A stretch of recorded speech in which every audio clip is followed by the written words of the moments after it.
welcome to another midweek in the Word. It's good to be together. We have finished two more books. more. Actually, Habakkuk's in there too. Yeah, but big three. Chunks. It took us a while to get through Yeah.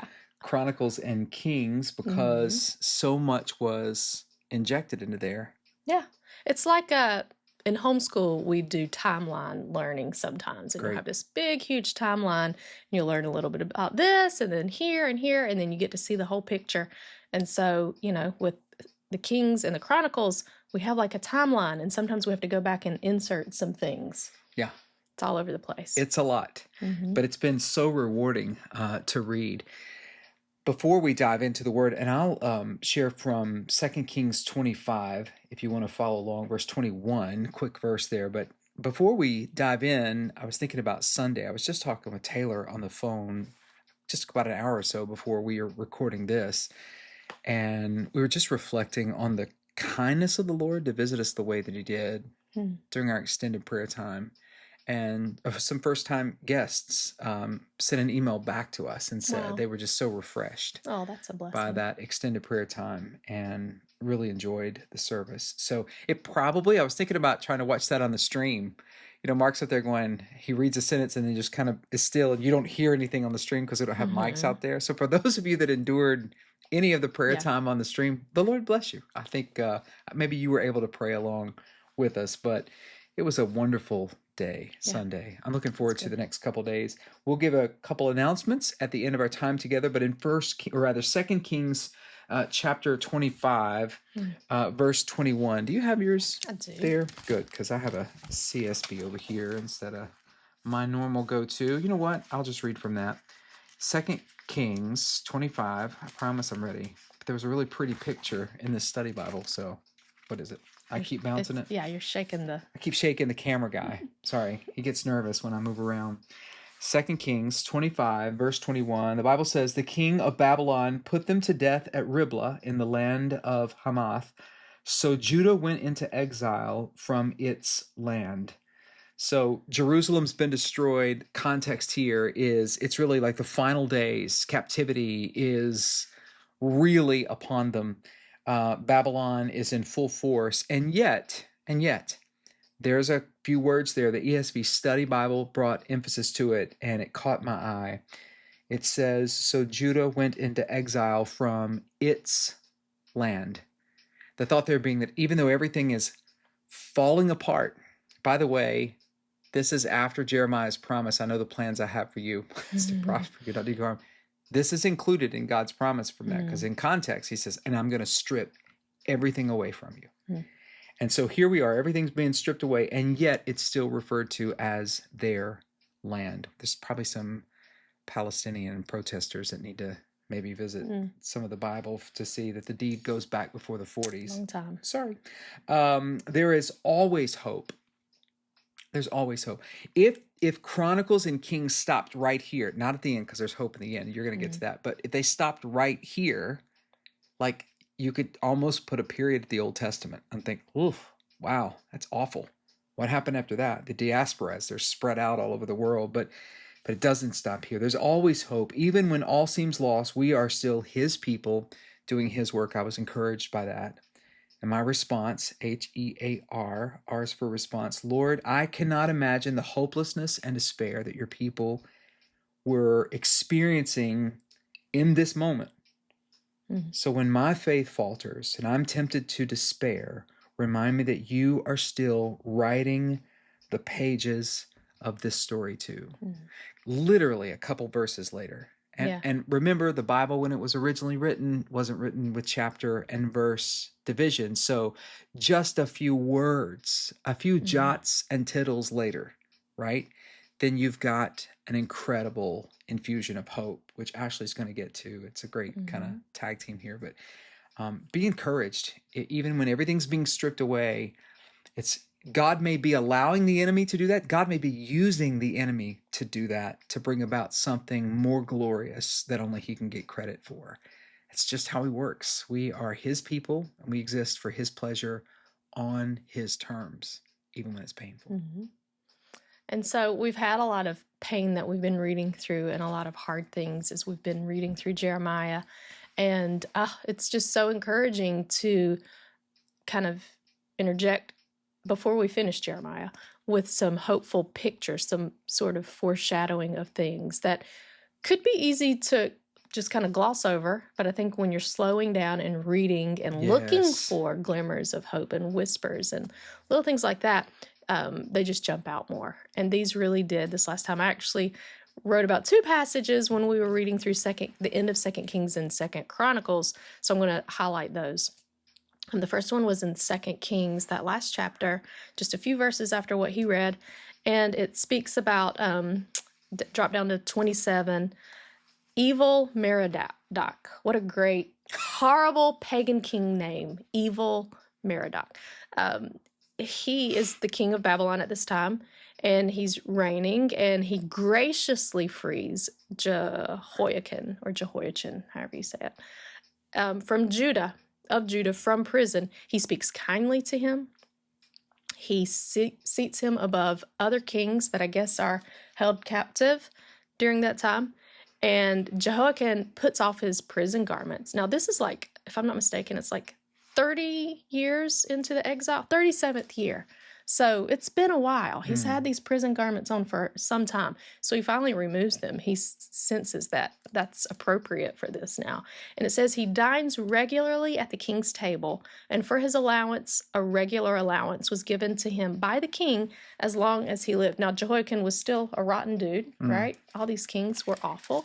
But that picture of freedom by a pagan king, allowing him all these things. Then you jump over to the end of 2 Chronicles 36, and it's also a very encouraging ending to this. Drop down to past where all the bad things, there's burning, things are being destroyed, the temple, the palaces, all the things. And then it says, though, in verse 21, to fulfill the word of the Lord by the mouth of Jeremiah, see, all these things had happened for that reason, until the land had enjoyed its Sabbaths. The land, and you were talking about the land. It says, all the days that it lay desolate, it kept Sabbath to fulfill 70 years. And that I was like, what in the world is this talking about?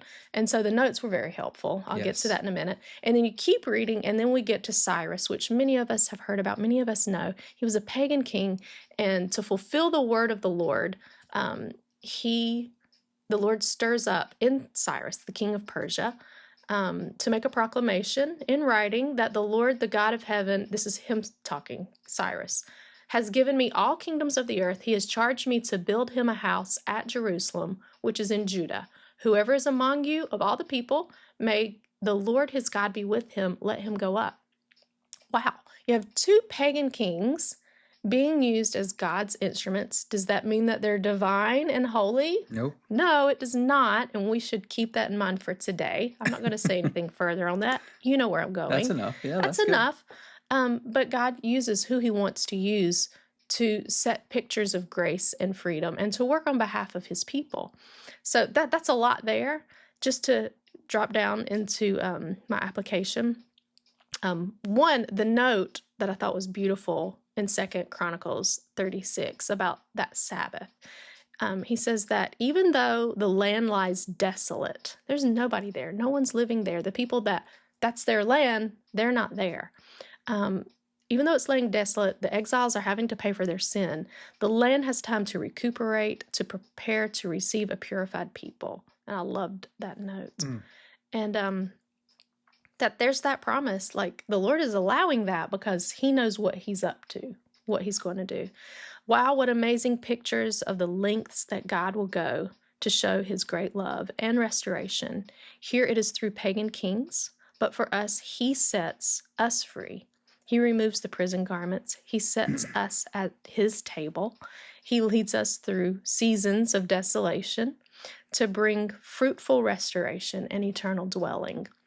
And that just lights my fire, sure. Right? That's awesome. we've all been through some really tough stuff. We have friends, loved ones who go through really hard things, but to remember that whatever God began, whatever his promise is, he's going to fulfill that, even when it looks really rough, even when a lot of it is us. And it's, right. we bring those burdens on ourselves. Wow. despite us. Such rich insight in the attributes of God, who is faithful and gracious and kind and considerate, even amidst great devastation and judgment, just judgment being meted out among his people and among the land. Yeah. Wow. Well, let's transition to a couple of quick announcements. This coming Saturday, Lord willing, we have a ladies' brunch scheduled. Yes. It's an interesting time of year. We know that a lot of people are busy Half of our and ladies traveling are out of town. So it is very important that you, will the link be provided probably now that I'm saying this? Yes, they'll in there. Everybody's that's on the newsletter list. Yes, Everybody gets an email. RSVP. Yes. So check your inbox. Please RSVP if you're planning to attend. And even if you're not, I guess you can let us know that you're not coming so that we can best prepare. If it's 4 of us, which is fine, we don't want to prepare food for 30 of us. Right. Yeah, That's a lot that's a big difference. That's good. And even with all the teenagers present at NBC, that I don't think they can eat that much. No. Not at one setting, at least. Yeah. That's coming up. And then, of course, April the 20th, Resurrection Sunday, we will gather at 8 a.m., not at 3 p.m., at 8 a.m. So not at 3, but we'll gather at 8, whichever 8 of a.m., these you like. right? We're going to gather, and the King's Church family will be coming onto the property right as we're leaving. So we're meeting at King's Church on their campus, 8 a.m., April the 20th. Make your plans now. Why are we doing that? Well, we're doing that for a couple of reasons. You know some of them. Want to share one? Yes. So the thought is that 3 p.m. time slot is wonderful most of the time, but we know that most of you are spending time with family on Resurrection Sunday. And how are you going to eat and get to church by that 3 p.m. if you're trying to leisurely enjoy Resurrection Sunday with your family? It's a big day for Christian families to be together. We know that. It's also a wonderful time to gather early in the morning and to just start the day with this incredible revelation that our God lives, that Jesus Christ rose from the grave. It's not a sunrise service, but it's an 8 a.m. service. So we want you to be there for that. Pastor Chad Farrell at King's Church was so gracious. Like when I said, hey, we're just thinking about this. He's like, yeah, man, let me check. You come on. We just love the family at King's Church. And we'd love for you to join us at 8 a.m. on April the 20th. That's when we'll gather for Resurrection Sunday. But there's a Sunday or two between, well, there's one Sunday between now and then. Sorry, when we're taping this, right? Yeah, is that right? Yeah, yes. Just one Sunday between now and then. Palm Sunday. So join us this Sunday at 3. At 3 p.m. Yes. We'll see you there at Mission Bible Church when we worship King Jesus together. God bless you.